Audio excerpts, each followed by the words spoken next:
In Jammu and Kashmir, the third and the last phase of the ongoing assembly elections is scheduled on October 1. In this phase, the largest chunk of 40 seats will go for polls, including 24 in Jammu Division and 16 in Kashmir Valley. The 40 seats are spread across Udhampur, Jammu, Samba and Katwa districts of Jammu Division and Baramulla, Kupwara and Bandipora districts of Kashmir Division.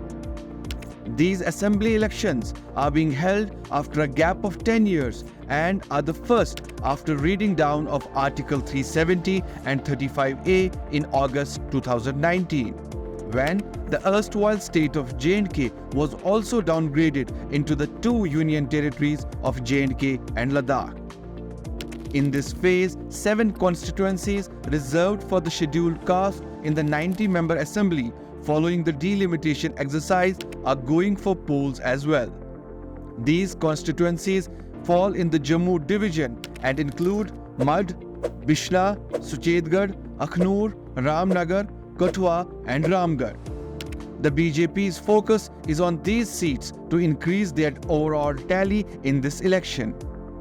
Other than these reserved seats, 18 to 20 non-reserved constituencies also have around 22% of the SC population, which has the potential to influence the electoral outcome as well. The BJP is facing anti-incumbency in Jammu division as inflation, unaffordable electricity bills, property tax, small-scale businesses facing huge losses and increasing debt have badly impacted the economic stability of the region. BJP won both the Lok Sabha seats in Jammu division earlier this year, but their vote share and winning margin of the candidates decreased significantly. However, in this election, BJP is banking on its star-studded election campaign by Prime Minister Narendra Modi, Home Minister Amit Shah, Defence Minister Rajnath Singh and Uttar Pradesh Chief Minister Yogi Adityanath. The BJP aims to at least touch their 2014 tally of 25 seats, which otherwise seems to be an uphill task for the party. The NC Congress Alliance, who have entered into a pre-poll seat-sharing arrangement, is heavily banking on this phase as Congress is fighting for a majority of the seats here. The NC has complained about Congress's lackluster election campaign in Jammu, with an exception of Rahul Gandhi's rallies. However, Congress seems to bank on the increase in vote share in the last Lok Sabha election and exploit the anger against the local BJP leaders on ground on the election day. In Kashmir Valley, the heavily militarized constituency of Gurez along the line of control, which is among the 9 seats reserved under scheduled tribe, is going for polls in this phase as well.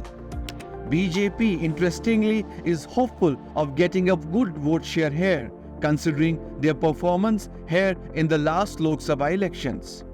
This phase will seal the fate of 415 candidates across 40 seats, which include some of the prominent politicians like Devinder Rana, Chaudhry Lal Singh, Shamlal Sharma, Sajad Lone, Taj Mahiuddin, Ghulam Hasan Mir and Usman Majid. The parties like Shiv Sena Uddhav Balasaheb Thackeray, Bahujan Samaj Party, Democratic Progressive Azad Party of Ghulam Nabi Azad, Awami Ittihad Party of Engineer Rashid and select panel of Jamaat Islami are also testing waters on several seats in this phase. Some of the interesting contests will be seen on Handwara and Kupwara constituencies, where Sajad Lone is contesting on both to stage a strong comeback after losing the last Lok Sabha elections from Baramulla constituency of Northern Kashmir against Engineer Rashid with a margin of over 3 lakh votes. Another interesting seat to look out for in this phase is Langate, where Engineer Rashid has fielded his brother Sheikh Khurshid. Khurshid recently took a voluntary retirement from a government job. He is mainly facing Irfan Panditpuri of People's Conference and independent candidate Kalimullah Lone, who is backed by the select panel of Jamaat Islami. In Tangmar constituency, veteran politician Ghulam Hasan Mir of Apni Party, who lost the last assembly elections here in 2014, is now facing retired bureaucrat Farooq Shah of National Conference.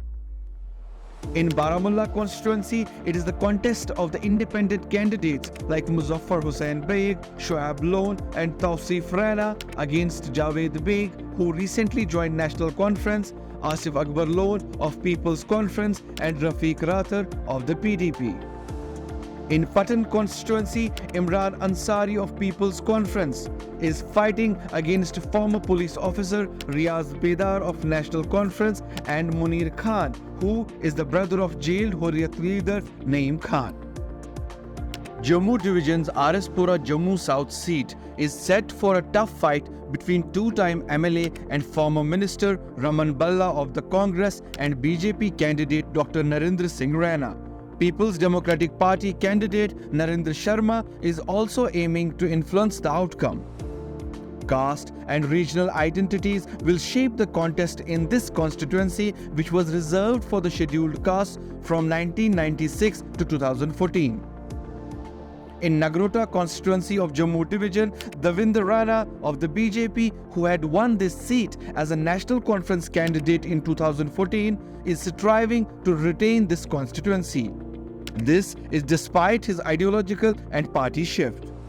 Chaudhry Lal Singh of Congress will try to cash on the 4.5 lakh votes he got in the recent Lok Sabha elections, which he contested unsuccessfully. He wants to register a win in this assembly constituency of Basoli against Darshan Kumar of the BJP. Former Minister Harshadev Singh of Panthers Party is trying his luck from Chinani constituency, while former legislator Ranbir Singh Pathania of the BJP is contesting from Udhampur East. In this phase, the Election Commission of India hopes to improve the voter turnout, which has fallen from 61.4% in the first phase to 57.3% in the second phase, with Srinagar district recording the lowest 30% turnout. With this phase, the assembly elections in J&K will conclude and the results will be announced on October 8, when all the parties and individuals are hopeful of forming the government or being part of the government in some way. Hakeem Irfan Rashid in Srinagar for the Economic Times.